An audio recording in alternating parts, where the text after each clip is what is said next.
எல்லாருக்கும் வணக்கம். முதல்ல எல்லாருக்கும் குடியரசு தின நல்வாழ்த்துக்கள். சுதர்ஷன் சொன்ன மாதிரி அப்படி ஒன்றும் பயங்கரமான ஒரு ப்ரெஸ் மீட்டோ அந்த மாதிரிலாம் ஒன்றும் இல்லை. எனக்கு இந்த கூலி ரிலீஸ்க்கு அப்புறம் உங்களை யாரையுமே சந்திக்கல. யூஸ்வலாக ஒரு படம் ரிலீஸ் ஆனதுக்கப்புறம் ஏதோ ஒரு தேங்க்ஸ் மீட்டோ சக்ஸஸ் மீட்டோ இல்லை ஏதோ ஒரு வகையில் சந்திச்சிருவேன். இந்த தடவை சந்திக்க முடியல. கிட்டத்தட்ட ஒரு 6 மாதம் ஆச்சுன்னு நினைக்கிறேன். அந்த நீலம் பண்பாட்டு மையம் போகும்போது அப்பவும் பேசணும்னு நினச்சேன். பட் ஆனால் கொஞ்சம் அவசரமாக போக வேண்டியிருந்ததால் அப்பவும் சரியாக பேச முடியல. ஸோ அடுத்த படத்துக்கு மூவ் ஆகிறதுக்குள்ளே என் சைட்லேருந்து ஒரு 2-3 விஷயம் நிறைய இந்த சோஷியல் மீடியாவில் போயிட்டு இருந்தது. அதுக்கு நான் அட்ரஸ் பண்ணணும்னு நினச்சேன். ஸோ அதுக்காக தான். ஸோ முதல்ல கூலியிலேருந்தே ஆரம்பிச்சிடறேன்னு நினைக்கிறேன். முதல்ல மக்களுக்கு நன்றி. 35 நாள் கிட்ட கூலி தியேட்டரில் ஓடிச்சுன்னு நினைக்கிறேன். நான் வசூல் அதை பற்றி பேச விரும்பல. ஒரு லாபகரமான படம்னு சன் பிக்சர்ஸ் சொன்னாங்க. அண்ட் 1000 விமர்சனங்களை தாண்டி அந்த படம் 35 நாள் ஓடினதுக்கும் இல்லை இவ்வளோ தூரம் வசூல் பண்ணதுக்கும் மக்களுக்கு மிகப்பெரிய நன்றி. அண்ட் பத்திரிகையாளர்களுக்கு நன்றி. அண்ட் யூடியூபர்ஸ் எந்தெந்த வகையில் அந்த படத்தை பற்றி பேசினாங்களோ, மீம் கிரியேட்டர்ஸ், ரிவ்யூவர்ஸ், கிரிட்டிக்ஸ் எல்லாருக்குமே ஒரு மிகப்பெரிய நன்றி.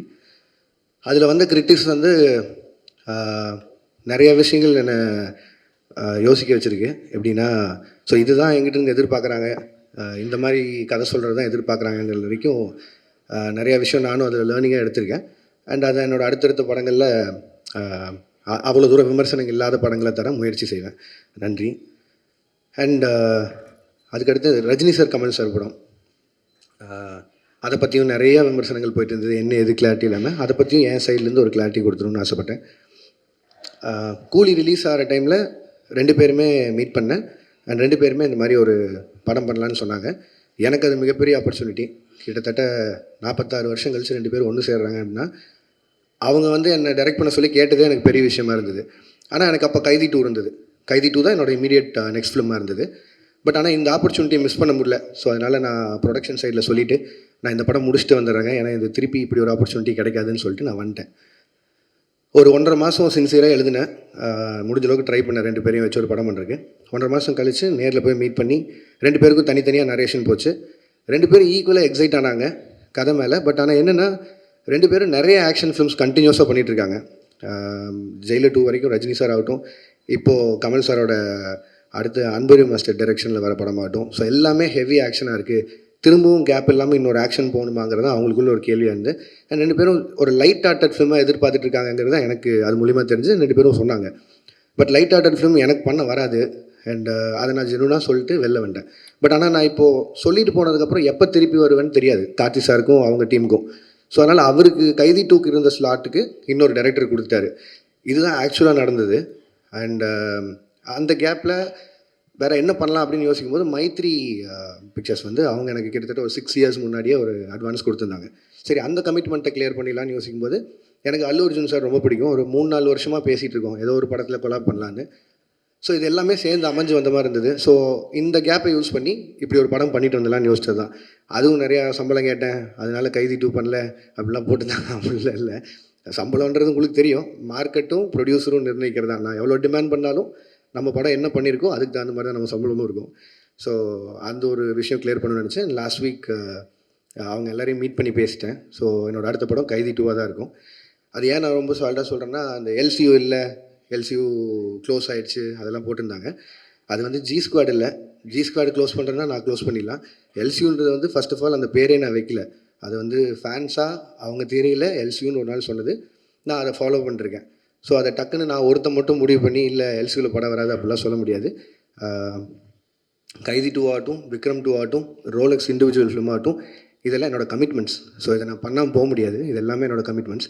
ஸோ அதனால் எல்சியூ மூடப்படலை, திருப்பி ஓப்பன் ஆகும். இந்த அல்லு அர்ஜுன் சார் படம் முடிச்சோன்னே அது இப்போ தான் ஆக்சுவலி ப்ராப்பராக ஓப்பன் ஆகும்னு நினைக்கிறேன். அண்ட் அதுக்குள்ளே ப்ரொடக்ஷனில் பென்ஸ் இருக்குது, அதுவும் எல்சியூக்குள்ளே தான் வருது. ஸோ ஏதாவது ஒரு பாயிண்டில் எல்சியூ சம்மந்தமான படங்கள் வந்துகிட்டே இருக்கும். அண்ட் இதுதான் மொத்த clarity. And Aamir Khan sir படத்தை பற்றியும் சொன்னாங்க. ஆமீர் கான் சாரும் நானும் ஒரு படம் பண்ணுறதா இருந்தது. அண்ட் இப்பவும் பேசிட்டு தான் இருக்கோம். இத்தனை கமிட்மெண்ட்ஸ் எனக்கும் இருக்குது, அவருக்கும் நிறைய கமிட்மெண்ட்ஸ் இருக்குது. ஸோ அது எப்போன்னு தெரில, பட் ஸ்டில் அது பேசிகிட்டு இருக்கோம். அண்ட் அவ்வளோதான். இதுதான் நான் மெயினாக மேஜராக அட்ரஸ் பண்ணணும்னு நினச்சேன். ஏன்னா இதுக்கு நான் ஒரு பாயிண்டில் பதில் சொல்லி ஆகணுன்ட்டே இருந்தது. ஏன்னா ஒரு சைடு 2 சைடில் எல்லா பக்கமும் பேசிட்டே இருக்காங்க. ஸோ என்னோட சைட்லேருந்து ஒரு கிளாரிட்டி கொடுத்துட்டு நான் அடுத்த படத்துக்கு மூவ் ஆன் ஆகணுன்ட்டு இருந்தது. ஸோ அதனால தான் இந்த press meet. And thank you so much எல்லோரும் வந்ததுக்கு. உங்களுக்கு எதாவது கேள்விகள் இருந்ததுன்னா கேட்கலாம்.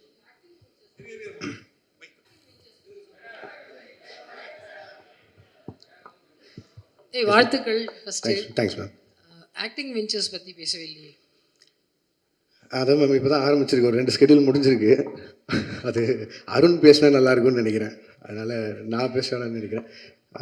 இன்னொரு 25 டேஸ் பேலன்ஸ் இருக்குது. அந்த படம் ஷூட் முடிச்சுட்டு நான் அடுத்து அல்லு அர்ஜுன் சார் படத்துக்கு மூவ் ஆகிடும். லோகேஷ் சார், உங்களுக்கு நடிக்கிறது ஈஸியாக இருக்கா, டைரக்ஷன் பண்ணுறது ஈஸியாக இருக்கா? எல்சியூவில் தனுஷ் சிம்புலாம் செய்கிறதுக்கு வாய்ப்பு இருக்கா சொல்லுங்கள். ஏன்னா இவ்வளோ கேள்வி நடிக்கிறது அவ்வளோ ஈஸியாக இல்லைங்க, கஷ்டமாக தான் இருக்குது எனக்கு தெரிஞ்சு. அதான் நான் புதுசாக ஏதாவது கற்றுக்கணும், சும்மா இருக்க டைம் இப்படி ஏதாவது செலவு பண்ணணும்னு சொல்லி பார்த்தது தான். அண்ட் அருணுக்கு எனக்கு கம்ஃபர்ட் இருந்தது, ஃப்ரெண்டு வேறு. ஸோ அதனால் ஈஸியாக அந்த படம் பண்ணிட முடியும்னு நினச்சேன். பட் ஆனால் அவ்வளோ ஈஸி இல்லை, கஷ்டம் தாங்க அது. திருப்பி அது கன்டினியூ பண்ணணும்னா இல்லையா தெரியல. இப்போ சொன்னேன்ல இவ்வளோ லைனப் இருக்குது, ஸோ அதெல்லாம் பண்ணணும். ஸோ தெரிலங்க. Lokesh, hello. Yes sir. So initial டேஸில் like lot of positive reviews வந்தது. லைக் நிறைய உங்களுக்கு நீங்கள் தான் மோஸ்ட் செலிபிரிட்டி டேரக்டர் அப்படிங்கிற மாதிரிலாம் நிறைய போயிட்டு இருந்தது. ரீசெண்டாக நெகட்டிவ்ஸும் இருக்குது, லைக் ஹேட்ரடும் இருக்குது. So handling both these things, different spectrum, like அதை எப்படி பார்க்குறீங்க? Like how you handle those? இல்லைங்க, நான் அதான் முன்னாடி தான் நான் சொல்கிறது ஒன்று தான். நான் அதை எதுவும் பர்சனலாக எடுத்துக்க மாட்டேன். ஏன்னா அது என்னோடய வேலை. இப்போ வந்து என்னோடய ஃபஸ்ட்டு படம் இல்லை கூலி, என்னோடய ஃபஸ்ட்டு படம் மாநகரம். கிட்டத்தட்ட 9 வருஷமாக எவ்வளோ பாராட்டுகள் வாங்கியிருப்பேன்னு எனக்கு தெரியும். அவ்வளோவே பாராட்டிட்டு இருந்திருக்காங்க. டக்குன்னு விமர்சனம் வரும்போது அதை மட்டும் நான் ஒத்துக்க மாட்டேன்னு சொல்கிறது நியாயம் இல்லை. அண்ட் படங்கிறது மக்களுக்காக, அது அவங்களுக்கு காட்டும்போது விமர்சனம் வரும்போதும் அதை ஏற்று தான் ஆகணும். ஸோ அதனால் அதை நான் ஸ்பிட் பண்ணி பார்க்கல. அண்ட் ரெண்டாவது அதை நான் பர்சனலாக எடுத்துக்கல, அது ப்ரொஃபஷனாக மட்டும் வச்சுக்கலான் இருக்கேன். ஸோ அதனால் success and average and going அது உண்மை தானே, எல்லாருக்குமே நடக்கிறது தானே. ஸோ அதனால் நான் பெருசாக எடுத்துக்கல. Thank you. Hello, hi sir. Bhuvnesh from the Hindu. You have a very loyal and passionate fan base. அவங்க உங்களுக்கு கிரிட்டிசைஸ் பண்ணுறப்போ கூட it comes from a place of emotional investment that they have had over the years. இவ்வளோ படங்கள் பண்ணதுக்கப்புறம் how do you now define the relationship that you have with your audience? இல்லைங்க, அவங்க ஜெனுவனாக பேசுகிறதுல it is not just criticism, but அதில் ஏதோ ஒரு அக்கறை இருக்குதுன்னு நான் பார்க்குறேன். இப்போ நான் எக்ஸாம்பிளாக தான் சொல்கிறேன். ஒரு 10 ஃப்ரெண்ட்ஸ் இருக்காங்கன்னு வைங்களேன். அதில் எல்லாமே சரின்னு சொல்லிட்டு யாரோ ஒருத்தர் மட்டும் இல்லைடா நீ செய்கிறது தப்புன்னா அவன் உண்மையிலேயே ஃப்ரெண்டுன்னு நினைக்கிறேன். அந்த லாயல் பேஸ் ஆஃப் ஃபேன்ஸ் தான் இருக்காங்க நான் நினைக்கிறேன். ஸோ அதனால் I'm very happy about them. Sir Akshay from the new Indian express. நீங்கள் ஒரு ஃபியூ இயர்ஸ்க்கு முன்னாடி வந்து சொல்லியிருந்தீங்க, இந்த மாதிரி எனக்கு ப்ராஜெக்ட்ஸுக்கு நடுவில் வந்து கொஞ்சம் ஸ்பேசிங் பண்ணணும், so that I can write அப்படின்ற மாதிரி சொல்லிட்டு இப்போ நீங்கள் அடிஷ்னலாக வந்து ஆக்டிங்கும் பண்ணுறீங்க. So doesn't that defeat the purpose? இல்லைங்க, அப்படி பார்த்தா I can take lot of breaks. But பிரச்சனை என்னென்னா, இப்போ நான் சொன்ன இந்த கமிட்மெண்ட்ஸ் எல்லாம் இருக்குல்ல, இது எல்லாமே ஒரு டைம் லைனில் இப்படி போகும்னு நினச்சி பண்ணுறோம். அது நடக்காமல் போகும்போது நம்மளுக்காக வெயிட் பண்ணுற ஹீரோஸ் இருக்காங்க, நமக்காக வெயிட் பண்ணுற ப்ரொடியூசர்ஸ் ஆகிடுறாங்க. ஸோ அதில் நிறைய அவங்களோட ஃபண்ட்ஸ் இன்வால்வ் ஆகுது. ஸோ என்னோடய பிரேக்ஸ் வந்து அதில் அப்படி ஆகாது. அண்ட் இது நான் மெயினாக பண்ணணும்னு நினச்சது காரணம் என்னென்னா, ஆஃப்டர் கூலி ஐ நோ ஐல் டேக் ஒரு 7-8 months பிரேக்குன்னு சொல்லி. ஸோ அந்த கேப்பில் ஒன்று பண்ணலான்னு யோசிக்கும் போது தான். அண்ட் அருண் எக்ஸ்பிளைன் பண்ணும்போதும் இந்த ஃபிலிமுக்கு ஒரு 60 days போதும் அப்படிங்கிற மாதிரி இருந்தது. ஸோ அதனால் என்னால் ஈஸியாக பண்ணிட முடியும். எதிர் வேறு எங்கேயாவது ஒரு வெக்கேஷன் போகிறதுக்கு பதிலாக இதில் போனால் கொஞ்சம் அப்சர்வ் பண்ணலாம், கற்றுக்கலாங்கிற ஒரு பாயிண்ட் தான். பட் இப்போ நம்ம ஏற்கனவே எழுதி வச்சுருந்த கதைனா அவ்வளோ ஒர்க் பண்ண தேவையில்லை. ஐ மீன் இப்போதைக்கு அதை எவ்வளோ தூரம் கான்டெம்பரரி அடாப்ட் பண்ண முடியுமோ அதுக்கு மட்டும் பண்ணிட்டு போயிடலாம். புதுசாக போய் ஃப்ரெஷ்ஷாக ஒரு கதை எழுதணுன்னா பிரச்சனை தான். ஸோ இந்த வயசில் ஓடி பார்த்துலாங்க தான். Lokesh sir. Yes ma'am. Abhirami from Dinamalar. Hi ma'am. First of all, thanks and appreciation for this clarification. ஏன்னா இந்த கிளாரிஃபிகேஷன் இல்லாமல் நிறைய உங்களை பற்றி போயிட்டே இருந்தது. Welcome ma'am. Thank you so much for that. இப்போ நீங்கள் ஆக்டிங்கில் மறுபடியும் இது டிரெக்ஷன் வந்து ஆக்டிங்க்கு வந்திருக்கீங்க. To you have any idea to extend this acting? ஏன்னா இப்போ 2 ஸ்கெடியூல் முடிச்சிருக்கேன்னு சொல்லியிருக்கீங்க. ஸோ திரும்ப ஆக்ஷன் பண்ணலாமா, நடிக்கலாமா, இல்லை நீங்கள் டைரக்ஷனுக்கே திரும்பி போயிடலாம் அப்படின்னு முடிவு? இல்லை மேம், திரும்பி போகிறக்கான விஷயமே இல்லை. இடையில ஸ்கூலில் லீவ் விட்ட மாதிரி தான். அந்த கேப்பில் ஓடி போய் நடிச்சுட்டு வந்துட்டேன். பட் ஆனால் என் ப்ரொஃபஷன் டைரக்ஷன் தான் மேம். நான் அதில் தான் இருக்க போகிறேன். இதே மாதிரி திருப்பி ஒரு 6 மாதம் படங்களுக்கு நடுவில் கேப் வந்து ஒரு சின்னதாக யாராவது ஒரு கதை எடுத்தால் நடிக்கலாமா. பட் இப்போதைக்கு அந்த எண்ணெல்லாம் இல்லைங்க. அருண் படம் முடிச்சுட்டு டைரக்ஷன் போகும். Thank you ma'am. சார், அல்லு அர்ஜுன் படம் இரும்பு கை மாயாவி. Yes sir. இரும்பு கை மாயாவி அந்த கதை தான் அல்லு அர்ஜுன் பண்ணுறேன். இல்லை சார், அது வந்து இப்போ தான் அனௌன்ஸே பண்ணியிருக்காங்க சார் அந்த படத்தை பற்றி. ரெண்டாவது அவங்க ப்ரொடியூசர் சார்பாக அவங்க சைட்லேருந்து வர அனௌன்ஸ்மெண்ட் வர வரைக்கும் மட்டும் வெயிட் பண்ணலாம். இப்போதைக்கு ஒரு படம் பண்ணுறோம் சார். லோகேஷ் சார் இங்கே. Yes sir. சார், அதாவது கூலி படம் ரிலீஸ்க்கு முன்னால் நீங்கள் சில இன்டர்வியூஸ்லாம் கொடுத்தீங்க. அதை வந்து ஆடியன்ஸ் பாயிண்ட் ஆஃப் வியூவில் வந்து அது ஒரு எக்ஸாஜரேஷன்னு நினச்சிட்டு அதை பற்றி சோஷியல் மீடியாவில் வந்து உங்களை பற்றி நெகட்டிவிட்டியோடு பேச ஆரம்பிச்சாங்களான்ற மாதிரி தான் தோணுது. அது உண்மையிலே என்ன தான் நடந்துச்சு சார்? நீங்கள் சொன்னது என்ன, செஞ்சது என்ன, மக்கள் மத்தியில் எப்படி போய் சேர்ந்துச்சு? சார் இப்போ நான் சொன்னாலும் திருப்பி அதான் நடக்க போகுது சார். நான் வந்து ஒரு படத்தோட கலெக்ஷனை பேஸ் பண்ணி ஒரு படம் பண்ண முடியாதுங்கிறது அது என்னோட ஐடியாலஜி. சினிமாவை நான் 1000 கோடி சம்பாரிச்சு காட்டுறேன்னு ஒரு படம் எழுதவே முடியாது. நான் அதான் முன்னாடியும் சொல்கிறேன். பட் ஆனால் என்னென்னா நம்ம டெக்னீஷியன்ஸும் நம்ம கூட இருக்கவங்க யார் எவ்வளோ சொன்னாலும் அவங்க அந்த படத்து மேலே இருக்க எக்ஸைட்மெண்ட், ரஜினி சார் மேலே இருந்த எக்ஸைட்மெண்ட், அவ்வளோ ஸ்டார்ஸை பார்த்த எக்ஸைட்மெண்ட்டில் இந்த 1000 கோடிங்கிற பிரச்சனையை ஆரம்பிச்சிடுவாங்க ஸ்டார்டிங்லேருந்து. இப்போ அதனால் 500 கோடிக்கு சம்பாரிச்ச படம் கூட இப்போ வந்து நான் பதில் சொல்கிறது அங்கே ஆயிடுச்சு. கிரிட்டிசிசம் அதெல்லாம் விட்டலாம். பட் ஆனால் கொடுத்த இன்டர்வியூஸுமே சரி, நான் இதை ரொம்ப ஸ்ட்ரெஸ் பண்ணியே சொல்லிட்டு இருந்தேன். இந்த மாதிரி 1000 கோடிங்கிறத ப்ரெஷரைஸ் பண்ண வேணாம், அப்படி ஒரு படமாக எக்ஸ்பெக்ட் பண்ணாதீங்க. ஒரு commercial film Rajini sir enjoy பண்ணுற மாதிரி ஒரு படம் இருக்கும் தான் நான் முன்னாடி இந்த எல்லா இன்டர்வியூலையும் சொன்னேன். பட் எனக்குமே வந்து ஏதோ ஒரு பாயிண்டில் ஒரு டிரான்ஸ்பரன்சி, ஒரு அளவை மெயின்டைன் பண்ணுங்கிறது நான் இந்த படத்துலேருந்து என்னோடய லேர்னிங்காக இருக்க போகுது. ஏன்னா எவ்வளோ பேசினா போதும். ஏன்னா நான் ரொம்ப கனெக்ட் ஆகி நிறையா ஃப்ரெண்ட்ஸோடு உட்காந்து பேசுகிற மாதிரி பேசிடுறேன். அது வந்து ரொம்ப எக்ஸாஜரேட் ஆன மாதிரி ஆகிடுது. ஸோ படம் ரிலீஸ்க்கு அப்புறம் அதுவே எனக்கு பேக் ஃபயர் ஆகிற மாதிரி ஆகிடுது. ஸோ நான் இதுக்கு மேலே வரும்போது கொஞ்சம் டிரான்ஸ்பரன்சி மெயின்டைன் பண்ணிக்கணும்னு நினைக்கிறேன். சார், இதோட கண்டினியூஷனாக நான் கேட்குறேன். It is not only because of you. நீங்கள் ஒருத்தர் கோர்ஷன் இருந்து நிறைய செலிபிரிட்டிஸ்க்கு வந்து இந்த ஐடி விங் ஆட்டம் வச்சுருக்காங்க sir. They have a social media team ஆட்டம். அந்த டீமை அட்மினிஸ்ட்ரேட் பண்ணுறவங்க வந்து அவங்க போடக்கூடிய சில ட்வீட்ஸோ இல்லை சோஷியல் மீடியாவில் போடக்கூடிய பதிவோ இட் பிகம்ஸ் அ பேக் ஃபயர்ன்ற மாதிரி ஆகிடுது. ஏன்னா உங்களை பற்றி நீங்கள் சொல்லாதே எக்ஸாஜரேட் பண்ண மாதிரி ஒரு படம் வந்து உங்களன்னு சொல்லலை, இன் ஜென்ரல் நான் ஆஸ்கிங். ஒரு படம் ரிலீஸ்க்கு முன்னாடி இது வந்து 500 கோடி கலெக்ஷன் ஆகும், 1000 கோடி கலெக்ஷன் ஆகும்னு அந்த ஐடி விங் போடுறதுனால கடைசியில் அது வந்து 200 கோடி தான் ஆச்சுன்னா அது அப்படியே ட்ராபேக் ஆகிடுது. அது எப்படி பார்க்க சார்? அது நான் இது எப்படி சார் சொல்ல முடியும்? இது வந்து அது ஃபேன்ஸையும் நீங்கள் தடுக்க முடியாது. அண்ட் சோஷியல் மீடியா இன்றைக்கி உங்களுக்கு எவ்வளோ தூரம் தடுக்க முடியாத ஒரு சக்தி ஆயிடுச்சு. அதில் நீங்கள் ரிவ்யூஸோ எதுவுமே எல்லாமே அவங்கவுங்களோட எண்ணம். அவங்க காசு கொடுக்குறாங்க, படம் பார்க்குறாங்க, இன்னும் அதை பற்றி போடுறாங்க. அவங்களுக்கு இருக்கிற ஒரு படத்து மேலே இருக்க எக்ஸைட்மெண்ட்டை வச்சு போகிறாங்க. அவங்களுக்கு அந்த எக்ஸைட்மெண்ட் குறைஞ்சிருச்சுன்னா எங்களுக்கு இங்கே வேலையே இல்லை. ஸோ அதனால் அவங்க எக்ஸைட்டடாக இருக்கிறத நம்ம தப்புன்னு சொல்ல முடியாது. அட் த சேம் டைம் இது நீங்கள் சொன்ன மாதிரி இந்த ஐடி விங் வச்சு பேசி எனக்கு அதில் எப்படி நம்பிக்கை இல்லைன்னா, இல்லை எனக்கு புரியுது சார், எனக்கு புரியுது சார். ஒரு படம் நல்லா இருந்ததுன்னா யாருமே தடுக்க முடியாதுன்னு நான் நினைக்கிறேன். நான் அதை ரொம்பவும் நம்புகிறேன். நான் உதாரணமாக மற்ற படங்கள் எடுக்காமல் என் படத்தை எடுக்கிறேன். மாநகரம் ரிலீஸ் ஆகும்போது யாருக்குமே அங்கே அடையாளமே கிடையாது, சந்தீப் ரெஜினா தான். பட் அந்த படத்தை கொண்டு போய் சேர்த்தது நீங்கள் தான். அன்றைக்கி 50 நாள் ஓடிச்சு. அப்போது அதுக்கு நல்லா இருக்குங்கிற மாதிரி தான் ஏதோ ஒரு நம்பிக்கையில் போய் அந்த படத்தை போய் பார்த்தாங்க. ஸோ அதனால் அதுக்கப்புறம் எல்லோரும் ஸ்டார்ஸ் கூடயும் வேலை செஞ்சுட்டேன். அவங்களோட போஸ்டர்ஸ் வச்சாலே படம் போயிடும். பட் ஆனால் யாருமே இல்லாமல் ஒரு போஸ்டரில் இருக்கும்போது கூட மக்கள் வந்து பார்த்தாங்க. ஸோ ஒரு படம் நல்லா இருக்குன்னா இது எதுவுமே தடுக்காதுங்கிறது நான் நம்புகிறேன் சாலிடாக. Sir okay sir, Lokesh sir, இப்போ உங்களோட ஃப்யூச்சர் ப்ராஜெக்ட்ஸ் பற்றி நிறைய வந்துட்டு இருக்கு செய்திகள். அப்படி ஒன்று வந்தது தான் ஹிந்திக்கு போயிட்டு நீங்கள் அமீர் கானோட பண்ண போகிறீங்க அப்படின்னு சொல்லிட்டு, அது ஃப்யூச்சரில் மெட்டீரியலைஸ் ஆகிறதுக்கு வாய்ப்பு இருக்கா சார்? ஒரு 3-4 தடவை மீட்டிங் போச்சு. எனக்கு அவர் சின்ன வயசுலேருந்து ரொம்ப பிடிக்கும். அவர் ஒரு பெரிய ஃபேன் தான். அண்ட் அவரும் வந்து என் ஒர்க் ரொம்ப பிடிச்சின்னு சொல்லி தான் அவர் கூலிலேருந்து படம் பண்ணணுன்னு பேசுகிறாரு. பட் ஆனால் நான் சொன்னேன் சார், இங்கே இவ்வளோ கமிட்மெண்ட்ஸ் இருக்குது. அண்ட் சாருக்குமே அவருக்கும் நிறையா கமிட்மெண்ட்ஸ் இருக்குது. ஸோ இதே மாதிரி ஏதோ ஒரு டைம் லைனில் ஏதாவது மிஸ் மேட்ச் ஆகும்போதோ வேறு ஒரு டைம் கிடைக்குதோ அப்படிங்கிறத பார்த்து தான் சார் பண்ண முடியும். பட் ஆனால் we are talking sir. Sir எனக்கு எல்லா ஹீரோஸ் கூடயும் வேலை செய்யணும் சார். அவங்க எல்லாரும் கூடயும் பேசிட்டு தான் இருக்கேன். பட் ஆனால் டைம் லைன் தான் சார் பிரச்சனை. சார் இங்கே ஒரு கேள்வி சார். இங்கே சார் இங்கே சார் நீங்கள் டிசியில் பண்ணிகிட்டு இருக்கிறதா, டிசியில் இப்போ பண்ணிக்கிட்டு இருக்கீங்க. அதேமாரி ஜனநாயகன்லேயும் ரிப்போர்ட்டராக பண்ணிகிட்டு இருக்கீங்க அப்படின்றதும் தகவல் வந்துச்சு. அது நீங்கள் எப்படி பார்க்குறீங்க? அதுக்கப்புறம் 2 கேள்வி ஆரம்பிச்சிடறேன். இந்த சென்சார் இஷ்யூ கூலிலையும் ஏ சர்டிஃபிகேட் வந்திருந்தது, ஜனநாயகன்லையும் அது பாதிக்கப்பட்டிருக்கு. அது எப்படி சார் பார்க்குறீங்க இந்த 2 கொஸ்டின்? சார் டிசியில் ஆமாம் சார், அதை பண்ணிருக்கேன். அது அருண் மாதேஸ்வரன் படம். இது வந்து ஹெச் வினோதனாவும் விஜயனாவும் ஒரு நாள் கூப்பிட்டாங்க. ஸோ அது கேமியா பண்ணேன். அது அவ்வளோதான் என்னால் சொல்ல முடியும். அதுக்கு மேலே அவங்க பேசிங்க. அண்ட் ரிகார்டிங் சென்சார் போர்ட், நான் கூலி சொல்லணுன்னா அதுக்கும் நிறைய விமர்சனம் வந்தில்லை. ஏன் ரஜினி சார் ஏ சர்டிஃபிகேட் அப்படின்னு சொல்லி. சரி, ஏ சர்டிஃபிகேட் வாங்கணும்னு போல எனக்கு என்ன ஆச்சுன்னா, சென்சார் போர்டில் ஃபர்ஸ்ட் சென்சார் பண்ணி முடிச்சோன்னே தி அட்வைஸ் வித் 35 கட் சொன்னாங்க. அப்புறம் ஒரு 9 மியூட்ஸ் இருந்தது. மியூட்ஸ் கூட ஓகே, எனக்கு பிரச்சனை இல்லைன்னு சொல்லிட்டேன். பட் 35 கட்டுங்கிறது வந்து என்னால் அன்றைக்கி ஏற்றுக்க முடியல. இப்போ படம் ரிலீஸ் ஆனதுக்கப்புறம் ஆல்ரெடி நிறைய இடங்கள் புரியலன்னு சொல்லி சொல்கிறாங்க. மேபி அது ஐ டேக் த ப்ளேம்.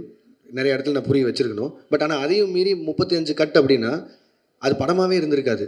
இன்னும் நீங்கள் வந்து ஒரு ஒரு ஒரு கம்ப்ளீட்டட் ஃபிலிம் வித் ஏ சர்டிஃபிகேட்டா இல்லை ஒரு இன்கம்ப்ளீட் ஃபிலிம் வித் யூபிஏ சர்டிஃபிகேட்டாங்கிற மாதிரி தான் இருந்தது. அண்ட் இமீடியட்டாக அது நான் ஒருத்தர் எடுக்க முடியிற கால் இல்லை, ஏன்னா அது எத்தனை கோடி இன்வெஸ்ட் பண்ணியிருக்காங்கன்னு உங்களுக்கு தெரியும். ஸோ நான் ப்ரொடியூசர்கிட்டையும் பேசினேன், ரஜினி சார்கிட்டையும் பேசினேன், அண்ட் எல்லாரும் பேசி முடிவு பண்ணி வி அப்ளைட் ஃபார் ரீசென்சார். உடனே ரீசென்சார் அப்ளை பண்ணோம். ரீசென்சாரில் அடுத்த பேனல் பார்த்துட்டு திருப்பியும் அதே 35 கட்டு அட்வைஸ் பண்ணாங்க. பட் அட்வைஸ் பண்ணுறதை தாண்டி ரீசென்சாரில் எனக்கு சொன்னது என்னென்னா, தீமேட்டிக்காகவே இது அதாவது பிணங்களை எரிக்கிறதும் இந்த மாதிரி பண்ணுறதுங்கிறதும் தீமேட்டிக்காகவே எனக்கு இந்த மாதிரி பண்ணணும். அண்ட் எங்களுக்கான ரிலீஸ் டைம் இருக்குது. அண்ட் எனக்கு அந்த படத்தை எந்தையுமே விஷுவலாக கட் பண்ணிட வேணாம், இது எல்லாத்தையும் மனசில் வச்சுட்டு ரஜினி சாரோட அட்வைஸை எடுத்துகிட்டு அண்ட் தென் வி டிசைடட். ஏன்னா ஒரு ஏ சர்டிஃபிகேட் வந்ததுனால மட்டுமே ஒரு 40-50 கோடி வருமானத்தில் லாஸ் இருக்க மாதிரி இருக்கும். பட் ஆனால் அது சன் பிக்சர்ஸ் எனக்கு கொடுத்த ஃப்ரீடம், ரஜினி சார் எனக்கு கொடுத்த ஃப்ரீடம், லோகேஷ் உங்கள் காலாக இருக்கட்டும், உங்களுக்கு என்ன தோணுதோ பண்ணுங்கன்னு. நான் ஒரு கம்ப்ளீட் ஃபிலிமாக இருக்கணும்னு சொல்லி தான் ஏ சர்டிஃபிகேட் கொடுத்துக்கிட்டது. இல்லைனா ஆப்வியஸாக இன்னும் கொஞ்சம் அதிகமாக சம்பாதிக்க போகுதுன்னா நான் வேணான்னு தான் சொல்லியிருப்பேன். பட் இதுதான் ஆக்சுவலி நடந்தது. அண்ட் ரிகார்டிங் ஜனநாயகன் எனக்கு நீங்கள் வினோத நாடு தான் கேட்கணும், நான் சென்சாருக்குள்ளே போகல, அதனால் நான் சொல்ல முடியாது. Thank you sir. எங்கள் கேள்வி, ஒரு இயக்குனராக இருந்து நடிகர்களை இயக்குனதுக்கும் இப்போ நீங்களே வந்து ஒரு நடிகராக மாறினதுக்கும் என்ன வித்தியாசம் தெரியுது? இப்போ உங்களுக்கு வந்து நடிகராக இருக்கிறது சுகமாக இருக்கா? இப்போ தான் உங்கள்கிட்ட அங்கே சொன்னேன், ஆனால் உங்களுக்கு தம்ப்நெயில் வேணும். அதுக்காக சுகமாலாம் இல்லை, நான் நல்லா இல்லை, கொஞ்சம் கஷ்டமாக தான் இருக்குது. டைரக்ஷன் நமக்கு தெரிஞ்ச வேலை செய்கிறதுக்கும் தெரியாத வேலை செய்கிறதுக்கு வித்தியாசம் தான். சார் மீனாட்சி சுந்தரம், உங்கள் படங்களில் நிறைய வன்முறை இருக்குது, வெட்டு குத்து ரத்தம் குரூரெல்லாம் இருக்குது. இது வந்து சமூகத்துக்கு நல்லது இல்லை. லோகேஷ் கனகராஜ் ஒரு மனநல டாக்டர் கூட பார்க்கணும் அளவுக்கு உச்சமாக கமெண்ட் வந்தது. அதை பற்றி என்ன நினைக்கிங்க? ஒன்று. ரெண்டாவது, ஜனநாயகன் நீங்கள் மலேசியாலாம் போய் விஜய் சாருக்கு நிறைய சப்போர்ட் பண்ணீங்க, சினிமா வாழ்க்கைக்கு அண்ணன் நீங்கள். அடுத்து இந்த ஏப்ரல் மே பிரச்சாரத்துக்காக போவீங்களா? அந்த வகையிலும் சப்போர்ட் இருக்குமா? காலையில் நேரம் ஏன்னா சொல்லிடுறேன். இல்லை, நான் அந்த வன்முறை இது வந்து ஆனால் இப்போ நான் வந்து ஒரு சினிமா டைரக்டர் ஆகணும்னு நினச்சி வரும்போது, நான் சின்ன வயசுலேருந்து என்ன படங்கள் பார்த்து வந்தேனோ, நான் ஒரு ஆக்ஷன் ஃபிலிம் டைரக்டர் ஆகணும்னு தான் வந்தேன். நான் தேவர் மகன் விருமாண்டியெல்லாம் பார்த்து தான் வந்தேன். நான் மனநல மருத்துவமனைக்கெலாம் போகல, நான் டைரக்டர் ஆகணும்னு முடிவு பண்ணி தான் இங்கே வந்தேன். அண்ட் இப்போ அதையும் தாண்டி இப்போது கில்பில் ஆகட்டும், வெளிநாட்டு படங்கள் பார்த்தா அதுக்கும் ஆஸ்கர்லாம் கிடைக்குது, அதாவது ஆக்ஷன் படங்களுக்கு. ஸோ இப்போ நம்ம இந்த இந்த இந்த ஜென்ரேஷனில் இருக்கவங்க எல்லாருமே கம்பேர் பண்ணுறதே வந்து கேம் ஆஃப் த்ரோன்ஸ் பார்க்குறாங்க, பிரேக்கிங் பேட், டெக்ஸ்டர் எல்லாத்தையும் பார்த்துறாங்க. நான் சொல்ல இதுவே 10 வருஷம் ஆயிடுச்சு இதெல்லாம் வந்து. அப்போ என்னென்னா அவங்க ஆன் பார் நாங்கள் பார்க்குற இந்த வெப் சீரிஸ் அளவுக்கு இருக்கா அப்படிங்கிறத கம்பேரிசன் வைக்கிறாங்க. அதுக்காக வைலன்ஸ் பண்ணி ஒரு படத்தை பண்ணுறது மட்டும்தான் ஹாலிவுட் லெவலுக்கு கம்பேர் பண்ணுறது நான் சொல்ல, அதையும் காரணமாக வைக்கிறாங்க. ஒரு 2.5 மணி நேரம் நீங்கள் தேட்டருக்குள்ளே வந்ததுக்கு நான் உங்களை என்கேஜாக வச்சுக்கணும்னு நினைக்கிறதே எனக்கு அவ்வளோ பெரிய சேலஞ்சாக இருக்குது. இதில் இந்த சோ கால்டு வயலன்ஸ், நான் வயலன்ஸ்னே சொல்ல விரும்புகிறேன், அது ஒரு ஆக்ஷன் படம். எப்படி ஜாக்கி சானை பார்த்தோம், எப்படி ப்ரூஸ்லி பார்த்தோம், அர்னால்டை பார்த்தோம், அப்படியெல்லாம் பார்த்து தான் வந்தோம். அதுக்கப்புறமா ரஜினி சார் பார்த்தோம், நம்ம ஊர்லேயே கமல் சார் பார்த்தோம், எல்லா ஆக்ஷனும் விஜயகாந்த் சாரோட ஒன்று தேட்டரில் விடாமல் பார்த்தோம். இதெல்லாம் தான் ஒரு ஆக்ஷன் டைரக்டர் ஆகணும்னு மாற்றுறது. இது எப்படின்னா, இப்போ வந்து ஏதோ ஒரு பக்கம் பார்த்துட்டு இந்த மாதிரி நீங்கள் சொன்ன மாதிரி இன்ஃப்ளூயன்ஸாக இப்படி பண்ணுறாங்க அப்படின்னா, அது அவ்வளோ ஈஸியாக அப்படி சொல்லிட்டு கடந்து போகிற விஷயம் இல்லைல்லண்ணே. ஒரு தப்பு நடக்குது, அதுக்கு இந்த டேரக்டரோட படம் தான் காரணம்னு சொல்லிட்டா அது அவ்வளோ ஈஸி இல்லைல்லண்ணே. இப்போ எனக்கு ஒரு பொறுப்பு இருக்கணும்னு சொல்கிறீங்களே, இருக்குது, சமூக பொறுப்பு இருக்குது, ஓகே, நான் வயலன்ஸ் கம்மியாக, பார்க்குறவங்களுக்கும் அந்த பொறுப்பு இருக்கணும் இல்லைண்ணே. அப்புறம் எதுக்குன்னு படிக்கிறோம், எதுக்கு இத்தனை பேர் அப்பா அம்மா வளர்த்து எவ்வளோ பேர்கிட்ட அட்வைஸ் கேட்குறோம், எல்லாருமே இருக்குல்ல. ஸோ அது ஈஸியாக கடந்து போகிற விஷயமே இல்லைன்றேன். அதையும் மீறி உங்களுக்கு ஒரு சினிமா ஒரு 2.5 மணி நேரம் பொழுதுபோக்கு படம் உங்களை மாற்றுதுன்னா மனசார நம்ம எவ்வளோ வீக்காக இருக்கும். அப்போ நாளைக்கு எதில் வேணாலும் இன்ஃப்ளூயன்ஸ் ஆகும்ல, அது நம்ம தானே, நம்ம கையில் தானே இருக்குது. அதுக்கு அதை காரணம் காட்டிடக்கூடாதுன்னு சொல்கிறேன். 2 சைடும் பொறுப்பாக இருக்கணும்னு தான் நான் சொல்கிறேன். லோகேஷ் பிரச்சாரம் தானே இல்லைண்ணே, அரசியலுக்கு எனக்கு என்னென்ன சம்பந்தம்? ஒரு இப்போ தேவதாஸ் படம் பண்ணுறீங்க, தேவதாஸில் இந்த கெட்டப் தானா? ஏன்னா தேவதாஸ்னாவே தாடி வச்சுருந்தா வரணுமா? அதில் லோகேஷ் கனகராஜ் வந்து அது மாதிரி மென்ஷன் பண்ணுறாங்களா? அதுக்கப்புறம் வந்து நீங்கள் நடிக்க போகிறேன்னு சொன்ன பிறகு எந்தெந்த ஆக்டர் வந்து உங்களை வந்து நடிக்காத நீ டைரக்டே பண்ணுன்னு சொன்னாங்க? ரஜினி சார், கமல் சார் என்ன சொன்னாங்க? இல்லைண்ணே, இந்த ஃபஸ்ட்டுக்கு லைன் ஆஃப் கேள்விக்கு வந்து அருண் தான் பதில் சொல்லணும். தேவதாஸ் தாடி வச்சிருக்கணுமா வச்சிருக்கக்கூடாதா அதெல்லாமே அவன் தான் பதில் சொல்லணும். இது வந்து அவன் இப்படி வர சொன்னான், அதனால் நான் இப்படி நடிச்சிட்ருக்கேன், அவள் தான் என்னால் பதில் சொல்ல முடியும். அண்ட் இல்லைண்ணே, நான் ரஜினி சார்கிட்ட போகிறதுக்கு முன்னாடி அவர் தெரியும் நான் நடிக்கிறேன். நான் இப்போ கூலியிலேருந்து வரும்போது அவர் வாழ்த்துக்கள் தான் சொன்னார், கமல் சார் வாழ்த்துக்கள் தான் சொன்னார். அண்ட் நான் விஜயநாட்ட பேசினேன், அவர் வாழ்த்துக்கள் சொன்னார். அண்ட் சேது நான் மீட் பண்ணும்போது பேசினேன். அவள்லாம் யார் யார் அன்றைக்கி பார்க்குறோமோ அது மட்டும் தான் மீட் பண்ணி பேசணும். அண்ட் இன்னொரு கிளாரிட்டியும் கொடுக்கணும்னு நினச்சேன். நீங்கள் இந்த ரஜினி சார் கமல் சாரை பற்றி பேசினால அவங்க 2 பேரை வந்து அன்ஃபாலோ பண்ணிட்டேன் ட்விட்டர்லேருந்து அப்படிலாம் சொல்லியிருந்தாங்க. அவங்க 2 பேரும் எந்த இடத்துல இருக்காங்க, நான் அவங்க கூட ஒர்க் பண்ணதையே ஒரு பாக்கியமாக நினச்சிட்டு இருக்கேன். நான் ஒரு ஊர்லேருந்து வந்து 2 பேரையும் டைரக்ட் பண்ணிட்டேங்கிறத. ஒரு 2 வருஷத்துக்கு முன்னாடி ஸ்க்ரால் பண்ணும்போது லைக் போட்டதுக்கே நான் எவ்வளோ பதில் சொல்கிறேன், தெரியாமல் லைக் பண்ணதுக்கு எவ்வளோ பதில் சொல்கிறதுன்னு எனக்கு தெரியும். இன்றைக்கி தேதிக்கு அப்படி யாராவது அன்ஃபாலோ பண்ணிட முடியுமா, இல்லை அது எப்படி பாசிபிளாக இருக்கும்? அது ஏன் நான் சொல்கிறேன்னா, இப்போ எங்கள் அம்மாக்கெல்லாம் வந்து ட்விட்டர்னு என்னென்னு தெரியாது, அன்ஃபாலோன்னு என்னென்னு தெரியாது. ஆனால் அவங்க எனக்கு ஃபோன் பண்ணி ஏன்டா Kamal sorry Rajini sorry unfollow பண்ணுறேன்னு கேட்குறாங்க. ஏன்னா நான் சொல்கிறது கூட நம்ப மாட்டாங்க, நீங்கள் சொல்கிறது தான் நம்புகிறாங்க. அதனால தான் நான் சொல்லியிருக்கேன். நான் அந்த மாதிரி அன்ஃபாலோ பண்ணுறதோ அப்படி எதுவும் இல்லை. அதையும் மீறி இந்த மாதிரி ஏதாவது சென்சிட்டிவான விஷயம் இருந்ததுன்னா என் சைட்லேயோ இல்லை என் டீம் சைட்லேயோ யாராவது கிட்ட கேட்டு கொஞ்சம் எழுதுனீங்கன்னா பேசுனீங்கன்னா நல்லாயிருக்கும்னு நினைக்கிறேன். அதை வேண்டுகோளாக வச்சுக்கிறேன். லோகேஷ், மலேசியா போனதுக்கு அப்புறம் இங்கே தானே மலேசியா போனதுக்கு அப்புறம் உங்கள் டிவிக்கு அந்த விஜய் ரசிகர்லாம் உங்க வச்சு கொண்டாடுறாங்க. ஏன் கொண்டாடுறாங்கன்னு யோசிச்சு பார்த்தீங்களா? இல்லை புரியல, என்ன சொல்லுங்க.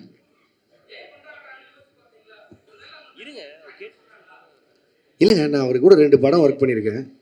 அந்த 2 படமும் அவங்களுக்கு பிடிச்சிருக்கு, அதனால கொண்டாடுறாங்க. என்ன மட்டும் இல்லையே, நெல்சனையும் கொண்டாடினாங்க, அட்லியும் கொண்டாடினாங்க. லோகேஷ் என்ன சார்? லோகேஷ் ஒரு நிமிஷம் சார். எது சார் புரியல? ஒரே நிமிஷம்.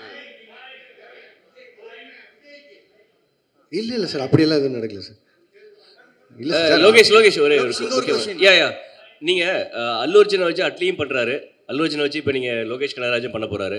ஸோ 2 பேருக்கும் உள்ள அந்த காம்பினேஷனில் ஒரு ஹெல்த்தியான ஒரு காம்படிஷன் இருக்குமா? யார் பெஸ்ட்டாக பண்ணுறது அல்லது யார் படத்தை பீட் பண்ணுறது அப்படின்னு சொல்லிட்டு? இல்லைங்க, 2 பேருமே எங்களோட அடையாளம் தமிழ் இண்டஸ்ட்ரி. ஸோ முடிஞ்ச அளவுக்கு இங்கே இருக்கிற இண்டஸ்ட்ரியை எவ்வளோ தூரம் மேலே கொண்டு போகிறோங்கிறது ஐடியா. அது அட்லீஸ்ட் சைடில் அவர் ட்ரை பண்ணுறாரு, என் சைடில் நான் ட்ரை பண்ணுறேன். 2 பேரும் ஃப்ரெண்ட்ஸ் தான். ஸோ அதனால் யார் படம் ஜெயிச்சாலும் அதிகமாக சம்பாதிச்சாலும் சந்தோஷம் தான். ஸோ தமிழ் இண்டஸ்ட்ரியிலேருந்து தானே போகுது. 2 பேருக்குமே லோகேஷ் உங்களை இந்த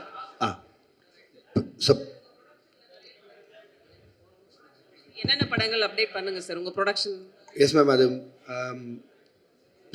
ப்ரொடக்ஷன் ஐடியாவே வந்து எனக்கு இவங்க பொட்டன்ஷியல் ட்ரீம் வாரியர் பிக்சர்ஸ் அவங்களோட அந்த டைமில் அவங்க கண்டினியூஸாக படங்கள் பண்ணிருந்தாங்களே, மாநகரம், மாயா, அருவி, ஜோக்கர், அந்த மாதிரி.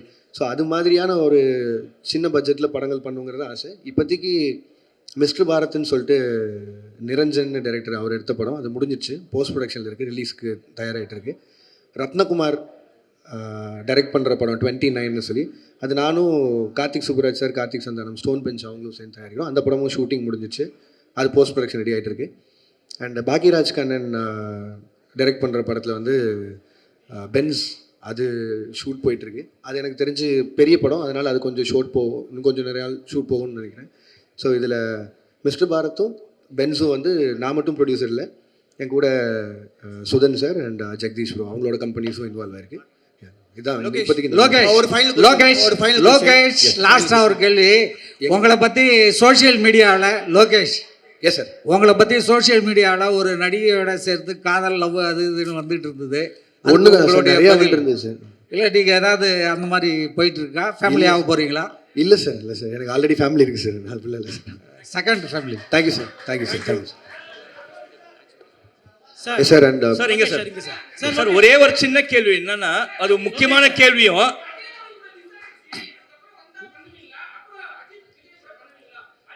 என்ன ஏங்க பண்ண மாட்டேன்னு சொல்ல போகிறேன், பண்ணதாக போகிறேன். லோகேஷ் ப்ரோ இல்லைங்க, அது மிஸ் ஆகிறது தாண்டி இல்லை, என்னால் அப்படி இல்லை. ஒரு அவங்க நான் ஆக்ஷன் படம் பண்ணணும்னு நினச்சேன், பட் ஆனால் அவங்க ஒரு லைட் ஹார்ட்டட் படம் கேட்டாங்க, என்னால் பண்ண முடியல. அது அந்த டைமில் இல்லை, கண்டிப்பாக வேறு யாராவது பண்ணுவாங்கன்னு நினைக்கிறேன். லோகேஷ் ப்ரோ மக்கள் மத்தியில் பேசப்படுற ஒரே ஒரு விஷயம் என்னன்னா, எஸ் சார், இப்போ சமீப காலமாக வரக்கூடிய படங்களில் இருக்க இயக்குனர்கள் இன்க்ளூடிங் லோகேஷ் கனகராஜ் ஓட படங்களில் வந்து ட்ரக் அப்யூஸ் நிறைய இருக்குது, போதை கலாச்சாரத்துக்கு முக்கியத்துவம் கொடுக்கறதா சொல்லி பரவலான பேச்சு சார். இது நிறைய டாக்டர்ஸ் பேசியிருக்காங்க, அதை பற்றி மக்கள் நிறைய பேர் சொல்கிறாங்க. இதை பற்றி உங்களோட கருத்து என்ன? அதே மாதிரி இந்த மாதிரி ட்ரக் யூசேஜை வந்து படத்தில் வந்து பிக்சரைஸ் பண்ணுறது நல்லதா? அந்த சீன்ஸை வச்சு தான் படங்கள் ஓடுமா? ஓகே சார், நான் எனக்கு ஒரு 2 நிமிஷம் கொடுத்தீங்கன்னா நான் எக்ஸ்பிளைன் பண்ண ட்ரை பண்ணுறேன் சார். ஏன்னா இது ரொம்ப நாளாக இந்த அலிகேஷன் சொல்லிட்டு இருக்காங்க சார். நீங்கள் சொல்கிற பாயிண்ட் எனக்கு வேலிடாக புரிஞ்சிச்சு. அதுவும் இப்போது சொசைட்டியில் நடக்கிற எல்லா விஷயத்தையும் பார்த்தா அது இருக்க மாதிரி இருக்குது. பட் ஆனால் நல்லா நோட் பண்ணி பாருங்கள் சார், நான் பண்ண எல்லா படங்கள்லையுமே ட்ரக்கை வந்து இப்படி எடுத்துக்கிட்டால் இந்த மாதிரி ஆயிடலாம், சந்தோஷமாக இருக்கலாம் அப்படின்னு நான் சொல்கிறேன்னா எங்கேயுமே நான் சொல்ல சார். எனக்குன்னு நான் கமர்ஷியல் படமே பண்ணாலும் அதில் நான் எனக்குன்னு ஒரு சொசைட்டி கன்சர்ன் இருக்குது சார். அதை மீறி நான் பண்ணதில்லை. நீங்கள் மாநகரம் எடுத்துட்டிங்கன்னா அதில் கடைசியில் அவர் சொல்லுவார், மனுஷங்கிறத செய்கிற தப்புக்கு ஊரை கொத்த சொல்லி எந்த தப்பும் இல்லைன்னு. கைதி எடுத்துட்டிங்கன்னா கார்த்தி சாரும் சரி, மரியம் ஜார்ஜ் சாரும் சரி, கடைசியில் இது எத்தனையும் எரிச்சு தாண்டா போவோம், இந்த நாயகனால தான் உருப்படாமல் போகுதுங்கிற ஒரு வார்த்தையை சொல்லி தான் அதை மொத்தம் எரிப்பாங்க. நீங்கள் மாஸ்டரில் எடுத்துட்டிங்கனாலும் நான் இதே தான் சொல்லியிருப்பேன். அது எப்படி 18 வயசு கீழே இந்த உனக்கு ஆகல நீ தேட்டருக்குள்ளே போகாதன்னு சொல்கிற முடியுதோ, எப்படி வந்து சாராயமும் பீடியும் அவன் கையில் கிடைக்குதுன்னு. கமல் சாரை வச்சு இந்த ட்ரக் ஃப்ரீ சொசைட்டிக்கான மரியாதை என்ன, அது இப்படி ஆச்சுன்னா என்ன ஆகுங்கிறத அவங்க வச்சு சொல்லியிருக்கேன். இது என்னென்னா, எனக்கு கிடைச்ச ஹீரோஸ் மூலிமா எவ்வளோ தூரம் உறக்க இதை சொல்ல முடியுமோ அதை நான் சொல்லிகிட்டே தான் இருக்கேன். அதை நீங்கள் சொல்லணுன்னா ஒரு பாயிண்டில் இவ்வளோ ட்ரக்ஸ் இருக்குங்க. நான் கைதி படம் முடிக்கும்போது முதல்ல 900 கோடிக்கு ட்ரக்ஸ் மாட்டுமான்னு சொல்லியிருந்தாங்க. நான் ஷூட்டிங்கில் இருக்கும்போதே 20,000 கோடிக்கு ஒரு ஊரில் மாட்டுச்சு. ஸோ இது வந்து எதுவுமே நான் சொல்லி தரல. 20,000 கோடி நான் சொன்னது 900 கோடி தான் சொல்லியிருந்தேன். அப்படி பார்த்தாலும் கம்மி ரேஷியோவில் தான் சொல்லியிருந்தேன். இது இந்த சொசைட்டியே எவ்வளோ கஷ்டப்படுதுன்னு சொல்கிறேன் சார். இது மட்டும் இல்லை சார், என் சைடில் இதுக்கு நான் தான் பேசி ஆகணும். வெறுமனே இப்படி சொல்லிட்டு போயிடலாம், கமர்ஷியலாக வந்துட்டா ட்ரக்ஸை வச்சு படம் பண்ணுறாங்க. இல்லை சார், எவ்வளோ தூரம் சே நோ டு ட்ரக்ஸ் கேம்பெயினுக்கு நான் சப்போர்ட் பண்ணிகிட்டு இருக்கேன்னு எனக்கு தான் தெரியும். என் சைடில் அவ்வளோ கேம்பெயின்ஸ் நடந்துகிட்ருக்கு. ஒவ்வொரு காலேஜாக போய் இது ப்ரொபகண்டா மாதிரியே பண்ணிகிட்ருக்கேன். ஒரு 15,000 ஸ்டூடெண்ட்ஸை ட்ரக்ஸை தொட மாட்டேன்னு பிளட்ஜ் எடுக்க வச்சுருக்கேன். கோயம்புத்தூர் கமிஷனர்கிட்ட சே நோ டு ட்ரக்ஸ்ன்னு சொல்லி அந்த தலைப்பில் ஷார்ட் ஃபிலிம்ஸ் பண்ண வச்சு, கோயம்புத்தூர் இருக்க எல்லா காலேஜையும் மொத்தமாக வச்சு ஒரு 60 ஷார்ட் ஃபிலிம்ஸ் வந்து அதில் யார் ஃபஸ்ட்டு வராங்களோ அவனை என் அசிஸ்டண்ட்டாக சேர்த்துறேன்னு சொல்லியிருக்கேன். அவன் தான் இப்போ என் அசிஸ்டண்ட். ஸோ இது எல்லாமே என் சைட்லேருந்து நான் பண்ணிகிட்டு இருக்கேன் சார். இது வெறும் ஜஸ்ட் ஒரு சினிமாக்காக பண்ணணுன்னு இல்லை, இது சொல்லணுன்னு இருந்தது சொன்னேன். அண்ட் இப்போவும் நான் சொல்கிறேன், பெரிய ஹீரோஸை வச்சு சே நோ டு ட்ரக்ஸ்ன்னு சொல்கிறது நான் அது ஒரு கன்சர்ன், அது நான் சொல்லி தான் ஆகணும்னு நினச்சிட்ருக்கேன். எஸ் சொல்ல நோ சொல்லியிருக்கேன். அதை எல்லோரும் உறக்க சொல்கிறாங்க, ஹீரோஸும் சேர்த்து. இந்த எல்சியூ உருவானதும் அதுதான். இதில் திட்டவட்டமாக கமல் சார் சொன்ன மாதிரி தான், ட்ரக்ஸு இந்த சொசைட்டிக்குள்ளே வேணான்னு தீவிரமாக எதுக்குற தீவிரவாதின்னு அவர் சொல்லியிருப்பார்ல, அதை தான் நானும் கமர்ஷியல் ஃபார்மேட்டில் சொல்ல ட்ரை பண்ணுறேன். பட் ஆனால் நான் என்ன சொன்னாலும் நல்லதை கேட்கவே மாட்டோம், நான் கெட்டதை மட்டும்தான் பார்ப்போன்னு சொல்லியிருந்தா நானும் என்ன தான் சார் பண்ண முடியும். மேபி நான் பண்ணாமல் விட்டுறேன். அதனால பண்ணாமல் விட்டால் சொசைட்டி மாறிடும்னா அது குட் தான். நான் அது பண்ண போகிறது. Thank you sir. சார் இன்வைட் அழைச்சிட்டு எல்லோரும் வந்ததுக்கு ரொம்ப நன்றி sir. And with your wishes and blessings என்னோட அடுத்த படத்துக்கு மூவ் ஆகிறேன். Thank you sir. Thank you so much sir. Thank you sir.